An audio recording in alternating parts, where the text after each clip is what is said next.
Good morning, it's me, Kenny Polcari, and here I am with my Dunkin' Donuts coffee. Nothing better to start my day than a nice cup of Dunkin' Donuts coffee. So, today is Thursday, January 12th, 2023, and it's going to be a big day. The CPI report is due today, and everybody's focused on it as if it's going to define what happens in the market for the rest of the year and for every day from here on out. It's ridiculous, right? Yes, is it important? For sure, but let's not over-dramatize it, all right? But yesterday, what happened? The March higher continued as they try to force a change in the Fed's narrative. The CPI is due out in 2 hours.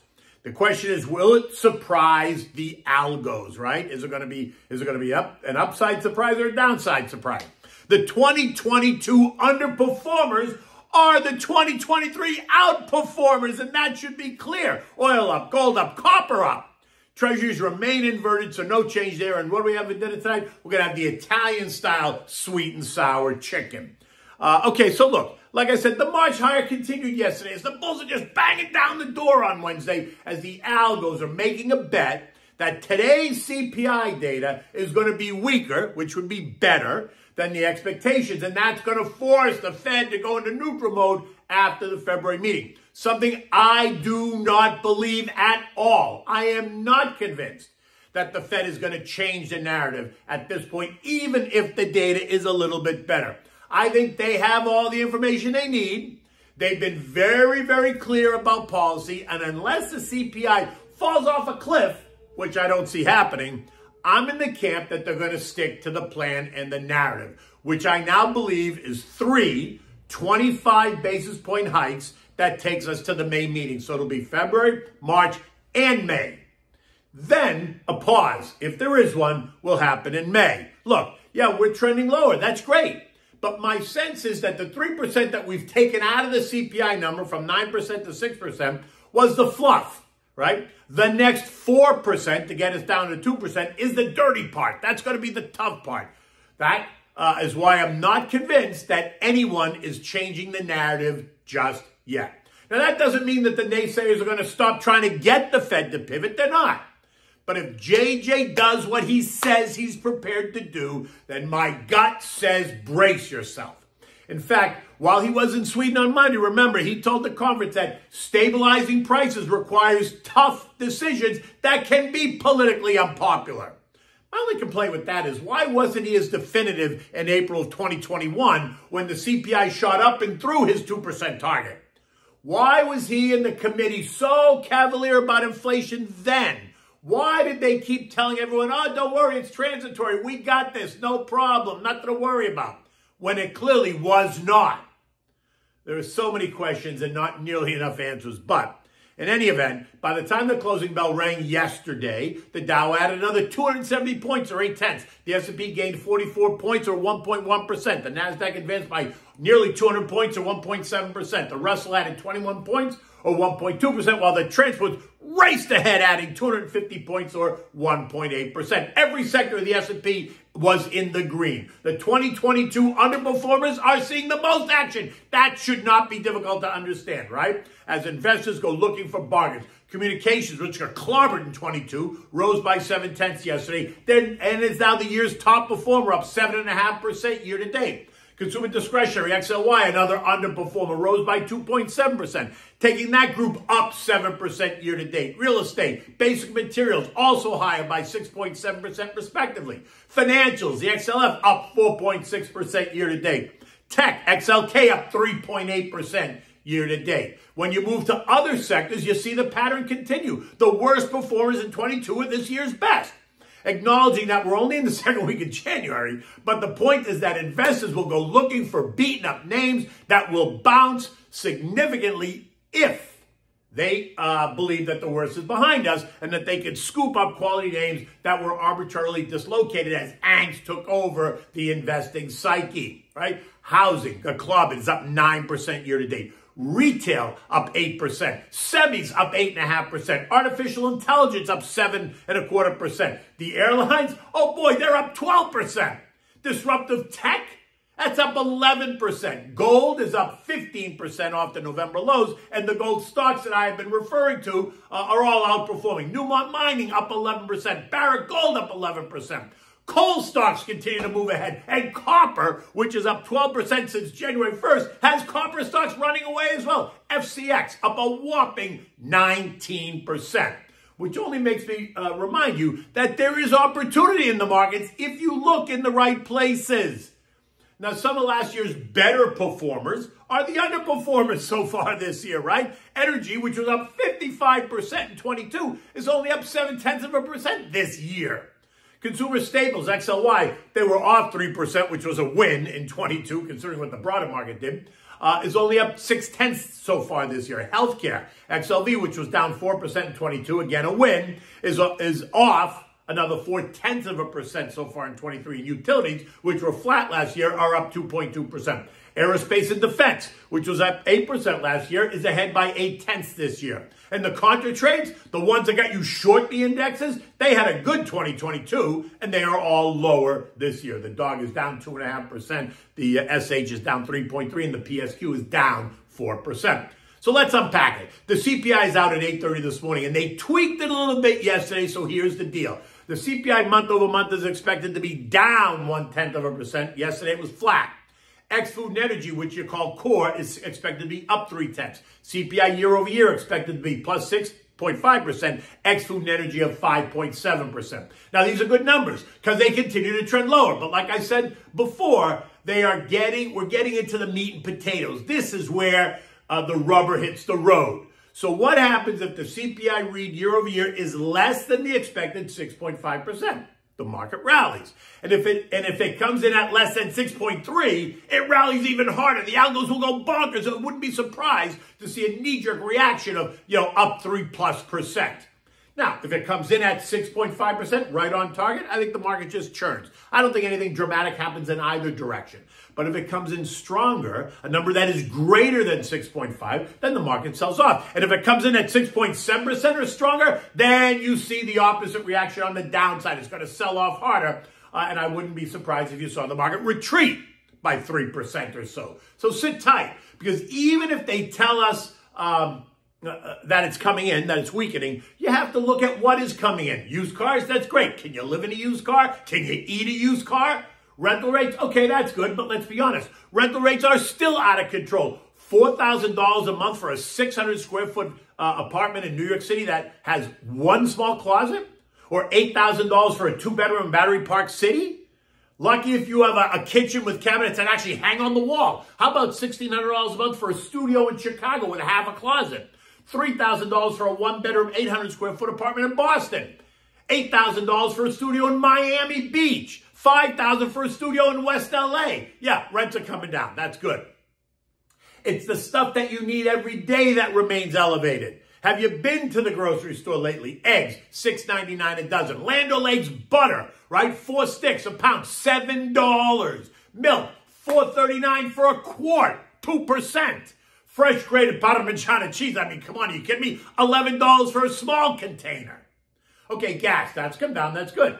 And it's helping a bit, but let's not pop the champagne bottle just yet. There is still more work to do, and that's exactly JJ's point. While we are seeing price relief in some places, we are not seeing broad price decreases across the board, right? Have you tried to travel lately? Airline prices, hotel prices, restaurant prices. Never mind, they can't get the airlines off the ground. In any event, if you're a long-term investor, today's CPI report is not a reason to buy or sell stocks. Buying or selling is dependent on who you are and where you are in the cycle. Let's not kid ourselves. There are some generational opportunities out there. I mean, Amazon at $95 a share, Apple at $130, Tesla at $120. Semiconductors, cybersecurity names, especially after the disaster we saw yesterday that brought down the whole FAA system and the antiquated computer systems that we all depend on in this country. I mean, this is America. Healthcare as the population ages, aerospace and defense names. Think an unstable global political environment. Russia, Ukraine, Russia and broader Europe, Russia and China. How about China and Taiwan? That's going to happen this year. How about China and Europe, China and the U.S.? Like President Reagan said, peace through strength, which led to the modernization of the U.S. military forces in 1982, and it needs to be revisited here in 2023. Just like the FAA computer systems need an upgrade. So what are you going to think about? You're going to think about IBM, Microsoft, Google, AMD, Oracle, Palo Alto Networks, VMware, and the list goes on and on. I mean, all you have to do is look around you and stick to the names that you know that have changed and will continue to change and better the world. Tomorrow also begins the beauty pageant, right? We talked about this, so sit tight, because it is sure to be interesting. I mean, the bar has been lowered so much that it's going to be impossible for reports to miss the number, or nearly impossible. But it isn't the number you should pay attention to. Listen to the guidance. What are they really saying about the State of the Union? And it all starts with the banks tomorrow, right? What are they allocating to loan loss reserves? Kavish? This is going to reveal what they really think is going to happen in the economy and with credit defaults across the spectrum. To me, this is so much more important than sales and trading revenues. Loan loss reserves speaks to the broader economy. Sales and trading is just about generating commissions for Goldman Sachs and JP Morgan and Morgan Stanley and Bank of America. To me, that says nothing about the health of the economy. It might say something about Goldman Sachs, JP Morgan, Morgan Stanley, and Bank of America, but they can fix that by laying people off. Oh, right. They are laying people off. Okay, oil rallied nicely, and this morning it's trading at $78.40, up from $74.40 yesterday. It's the China demand story all over again today and yesterday. And don't forget, you always have that OPEC plus threat of production cuts at any moment to help keep oil prices at or near the $80 level. So right now, oil remains in the $70, $80 range. But I think if it breaks up through 80, then clearly, then it's got 90 in its sight. Gold is up $10 this morning at $18.88 an ounce. Need I say more? This morning at 5 o'clock, U.S. futures are flat. Dow futures are up 1, the S&Ps are down 1. The NASDAQ is down 11, and the Russell is gaining 2 points. European markets are also up across the board, all ahead by at least 0.5%, trading at the highest level since April of 22. They are also expecting a softer U.S. CPI number, but just not sure how soft. And so the clock ticks. The S&P closed the day at 39.69, up 50 points. And we're only 2 hours away now from the December CPI report. You can feel the tension and the excitement. And if you're a day trader, this is what you live for. The chaos and the confusion. And if you're a long-term investor, this will create opportunities for you. If we get a strong rally, I would say don't chase it. Let it run. You are participating. Unless, of course, you sold everything and you're sitting in cash. Then you become one of those FOMO statistics. Which is why I say if you have a well-balanced portfolio, core portfolio, then you're good. You can use the cash to play around the edges if you really want to add alpha to your portfolio, or you can go shopping for names that continue to, be your favorites and are opportunities. Again, I don't think today's report is going to change the Fed's narrative at all. I expect rates to continue to rise until May, and even that may not be a negative, right? You can make a positive argument out of that, and that would be that the Fed is committed to control and destroy inflation, and that is a positive. Remember, the tone can change on a dime, and it usually does, in either direction, right? So watch out. The algos will go hyperbolic, and a 2% or 4% move up or down would not surprise me at all as the technology takes control based on what we hear from the report today, and then all the speculation. Okay, so what do we have for dinner tonight? So we're going to make this Italian-style sweet and sour chicken, right? It's rather simple to make. Once you get it to simmer on the stove, you get time to run upstairs and take a shower, set the table, turn on the music, and enjoy the evening, right? I use chicken thighs with this. You can always use the breast too, but the dark meat, as you know, is always juicier and better than the breast meat, right? It's not difficult to make. Like I said, you just need, a couple of things. Once you get it on the stove to simmer, then you can go off and get ready for dinner. Okay, so for this, we're going to need, you need the chicken thighs. You need olive oil, salt and pepper, diced onion, chopped carrots, chopped celery, plenty of sliced garlic cloves, 6+ sliced garlic cloves. You need a 1/4 cup of sugar, a cup of Chianti, a 1/2 cup of red wine vinegar, a 1/2 cup of orange juice with the pulp, and you need sliced almonds, right? Which are optional. You don't need the sliced almonds, but you can always have them as an option. You want to season the chicken pieces with salt and pepper on both sides with the skin on. Set it aside. Now, in a heavy frying pan, heat up some olive oil. Now, brown the chicken on all sides, right? Once you brown it, don't cook it all the way through. Just brown it so it gets nice and it's got a nice tone to it, right? Remove it. Now, place the chicken just on a platter. Now, back in that same pan, you want to add the garlic, the carrots, the celery, and the onion. Saute it all together for 10 minutes or so on medium heat. Don't burn it.